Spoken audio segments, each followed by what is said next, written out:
Warga panik sambil bergotong royong berupaya menyelamatkan seorang pekerja usaha pemotongan kaca yang kakinya tertimpa puing-puing kaca di Jalan Budi Bakti, Kapuk Cekareng, Jakarta Barat.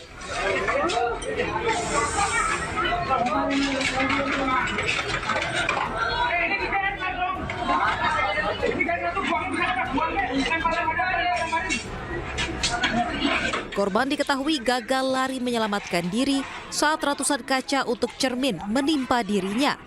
Akibatnya, korban menderita luka serius di bagian lutut hingga telapak kaki. Waktu dibongkar kan dia dua sisi kan, nggak nyatu semua. Jadi sisi yang dari sebelah sini udah dibuka kawatnya, itu nggak kenapa-napa. Pas teman saya buka di sebelah sana, ambruk semua ke sana, akhirnya diketiban. Tapi dia sempat menghindar.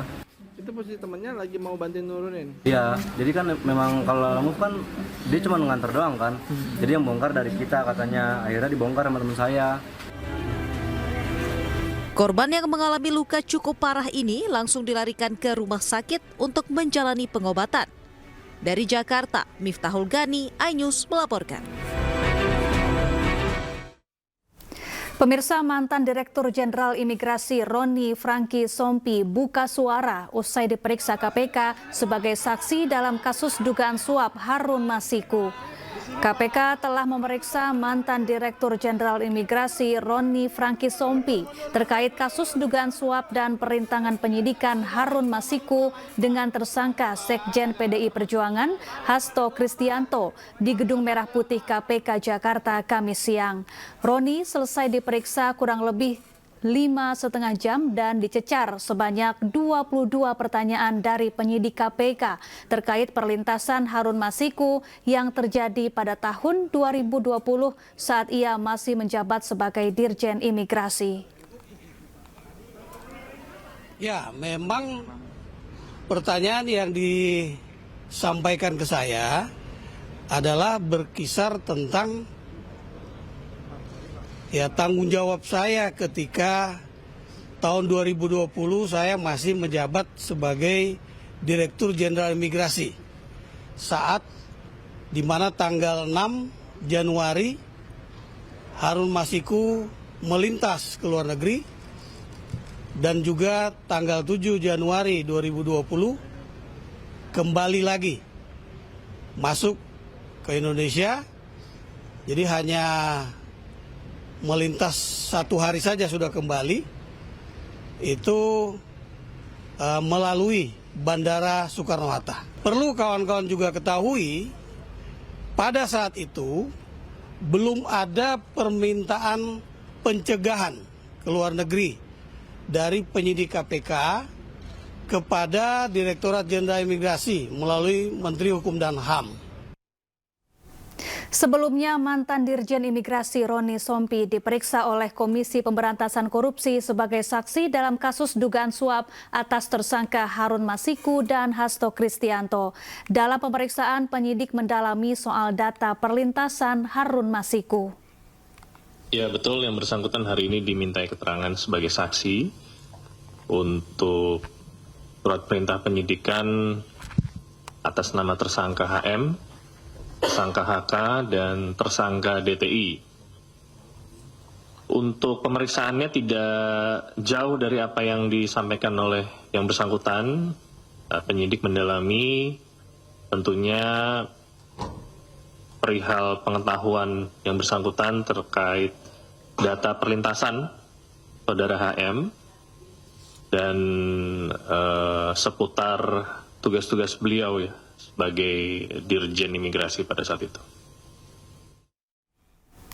Pemirsa, masyarakat Indonesia geram lantaran vonis terhadap koruptor timah Harvey Muiz dinilai terlalu ringan dan tak sebanding dengan kerugian negara yang ditimbulkan. Sejumlah video yang menyindir Hakim Pengadilan Tipikor pun viral di media sosial. Pelaku pencuri hukuman 10 tahun penjara, si 300 triliun ya, 6 tahun penjara karena Anda berperilaku baik dan sopan. Kalau pemimpin sudah seperti singa, menteri sudah seperti serigala, wa qudatuhum kal kilab, akan muncullah para penegak hukum yang mentalnya seperti anjing. Masyarakat Indonesia geram karena vonis terhadap terpidana kasus korupsi timah Harvey Muiz dinilai terlalu ringan. Majelis Hakim Pengadilan Tipikor yang dipimpin Eko Arianto menjatuhkan vonis 6,5 tahun penjara dan denda 1 miliar rupiah. Hukuman ini dinilai tak sebanding dengan kerugian negara yang ditimbulkan, yakni mencapai 300 triliun rupiah.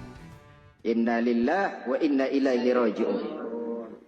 Penegak hukum yang mentalnya seperti Sebuah video yang menampilkan Hakim Eko Arianto yang diedit dengan suara ceramah almarhum Ustadz Zainuddin MZ pun viral di media sosial.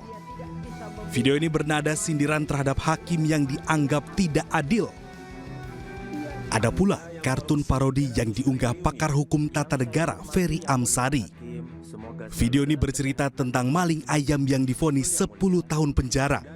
Sementara koruptor yang dinilai berperilaku sopan dan baik dijatuhi vonis lebih ringan. Selanjutnya, Anda pelaku pencurian ayam ya?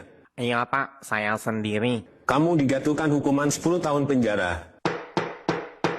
Kok bisa begitu Pak? Selain itu, sebuah video memperlihatkan artis Sandra Dewi memeluk suaminya Harvey Muiz juga viral di media sosial. Dalam video, salah satu hakim tampak senyum-senyum menyaksikan adegan ini. Sikap hakim ini kemudian menuai kritikan sejumlah pihak karena dinilai tak pantas. Salah satunya mantan Menko Polhukam Mahfud MD yang ia ungkap melalui cuitan di akun X pribadinya. Tim Liputan iNews melaporkan.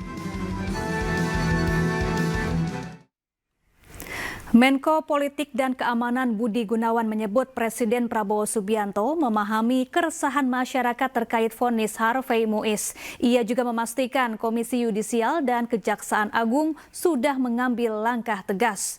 Menurut Budi Gunawan, Presiden Prabowo sudah memerintahkan Jaksa Agung untuk mengambil langkah hukum banding. Sementara Komisi Yudisial tengah mendalami dugaan pelanggaran etik Majelis Hakim Pengadilan Tipikor yang menjatuhi vonis terhadap para koruptor timah. Pemerintah, dalam hal ini Bapak Presiden, itu sangat mendengarkan masukan-masukan dari masyarakat, di mana vonis yang diberikan ini dirasa kurang adil, gitu, kurang memenuhi rasa keadilan masyarakat, sehingga Presiden sudah memerintahkan juga pada Pak Jaksa Agung untuk melakukan upaya banding terhadap putusan vonis tersebut. Di samping itu, dari Komisi Yudisial juga sedang melakukan pendalaman yang terkait dengan kemungkinan adanya pelanggaran kode etik atau pelanggaran-pelanggaran lainnya yang dilakukan oleh para pihak, baik itu dalam hal ini tentunya hakim.